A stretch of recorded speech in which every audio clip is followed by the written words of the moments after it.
All right, guys, and welcome back. I know this setting doesn't really have anything to do with insurance, but I wanted to tell you guys about some scams that are going on out there. And everybody's trying to nickel and dime everybody for the same dollar right now. And they're trying to get your money. They try to get mine. And I basically told them up yours. But at the beginning of the video, I'm going to talk to you about this insurance scam that happened to me. And how to avoid some of this stuff. Later in the video, if you don't have business insurance and you're looking to get the best deals you can, I'll talk to you a little bit about that.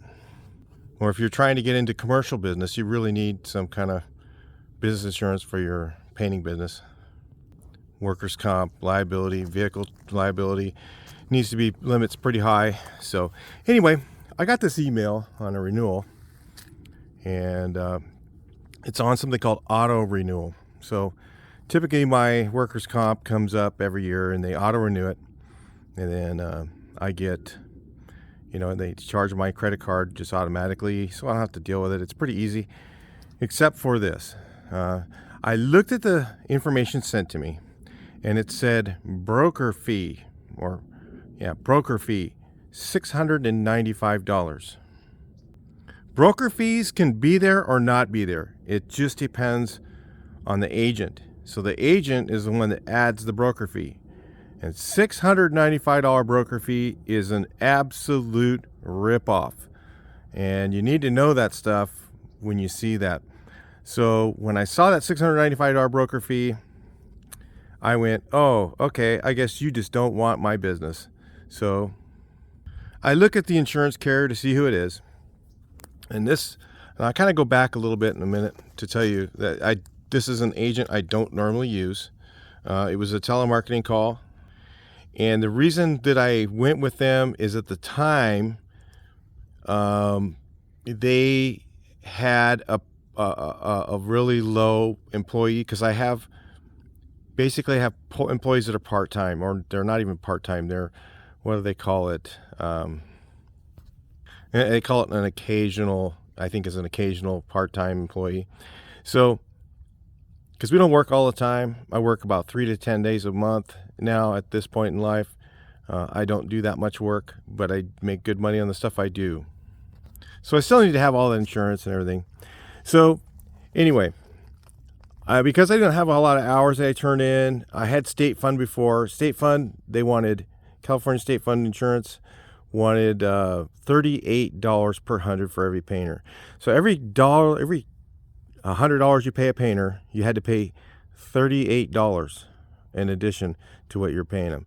And this is what people don't understand. When you go and get your house painted or something like that, if you have legitimate insurance and you're paying premiums for your employees and all that on their workers' comp, every dollar that you pay them, you're paying a whole bunch of money to the state of California, and you're paying a whole bunch of money to workers' comp, and you're paying a whole bunch of money to, what is it called, the unemployment insurance. I think it's 6% or something like that, and some other things. But anyway, so when you pay a guy $100, you're basically almost paying $200 with State Fund, and with some of the others, it's about between 7 and 15, depending on how much you pay them. If you pay them a lower rate, less than, I think it's $26 or $28. All my guys are higher than that. So, or if they're higher than that, it's like down to $7 per 100. The $7 per 100 is a lot cheaper than 38. So anyway, I went with this other company because I had a really small payroll. It was below the threshold at the time. And so I went with this company, and I thought this company was the only one who could write it. And so I went with them, and it was a better deal than State Fund. But, as the guy renewed every year, he sent me a broker fee. It got bigger and bigger. And last year, he decided to pay his house payment with this one. And guess what? He is not getting paid. Because I called my normal agency, which I would highly recommend if you're looking for insurance for your business and you want to get a decent deal, you don't want to get broker fee to death, and you want a fair shake. There's a place in Chula Vista that I use, and I've been using them for years, for a very long time. They just couldn't write this insurance at that time, or they weren't aware that they're contracted with them, but they weren't aware they would take this type of business. They submitted it to a bunch of others, but they didn't submit it to them because they didn't used to do this. This company takes a smaller payroll.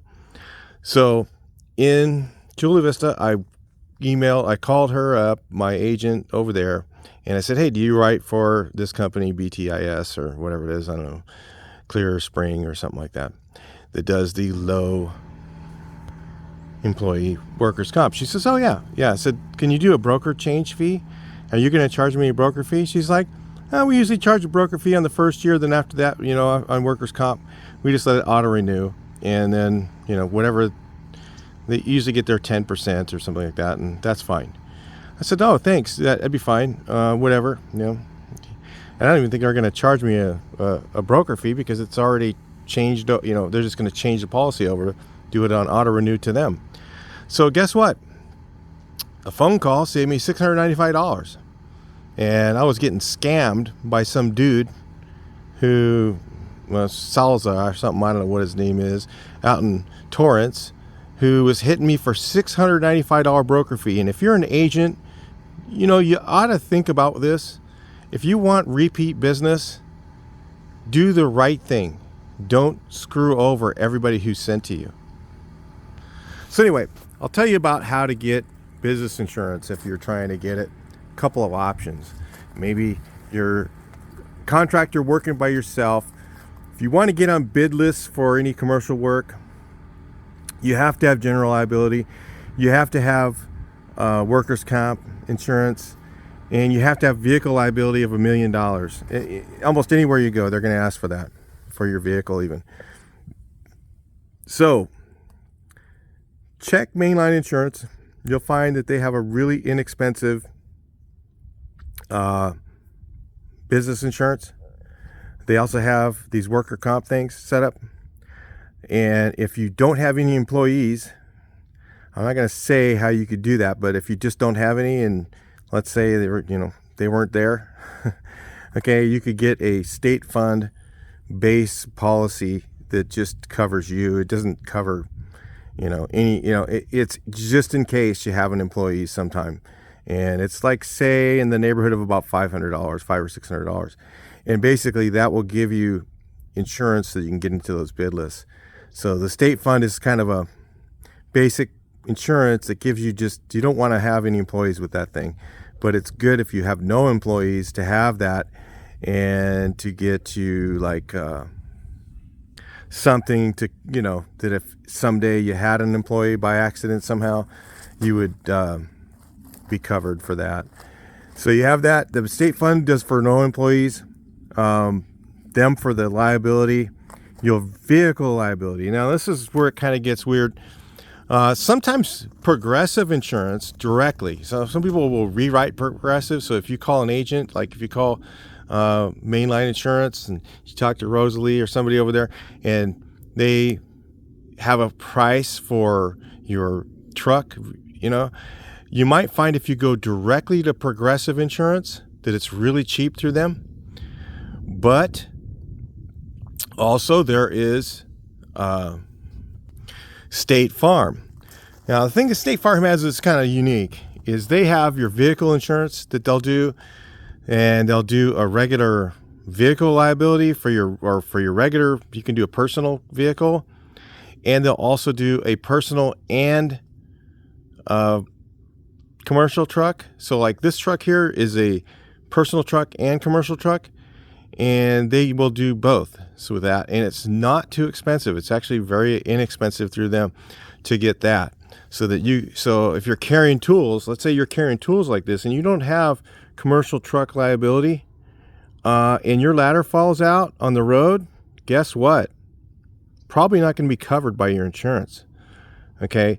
So if you get your vehicle liability through them, you'll at least have that. And it's like, say $50 for 6 months or $100 for 6 months more than your regular insurance. But at least it does cover the stuff. It doesn't cover what's in the back. Let's say if your sprayer gets stolen, they're not going to cover that. But it covers the liability for this tools and equipment, buckets, whatever, something that flies out of your truck. That can happen and cause an accident or something like that. or you forget to tie down your ladder, don't do that. Just always check your ladders every time. Listen, and another idea on insurance, another thing you want to know is if you have liability insurance. A friend of mine had this happen, and I'm going to tell you about this. He was working in a building, and it had fire sprinklers, and he was doing drywall, and one of the guys hit the fire sprinkler with the drywall knife. Really, you guys, around fire sprinklers, you got to treat those things like they're just made out of glass, because they are. Okay, that little thing is made out of glass, and when that thing breaks, the fire sprinkler turns on and makes a flood very, very quickly. So he had a $20,000 claim from when the pipe or the sprinkler started leaking.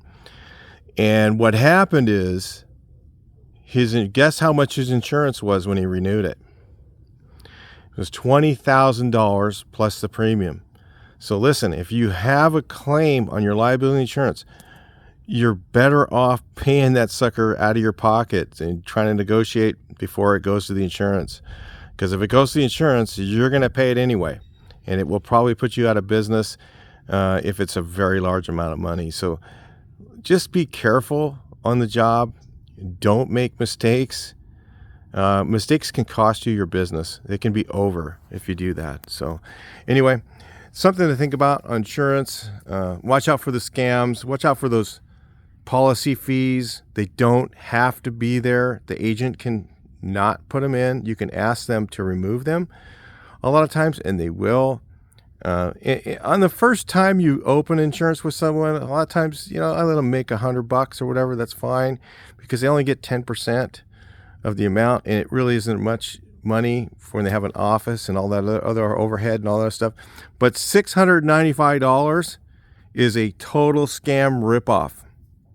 Talk to you in the next one. Please like, share, and subscribe.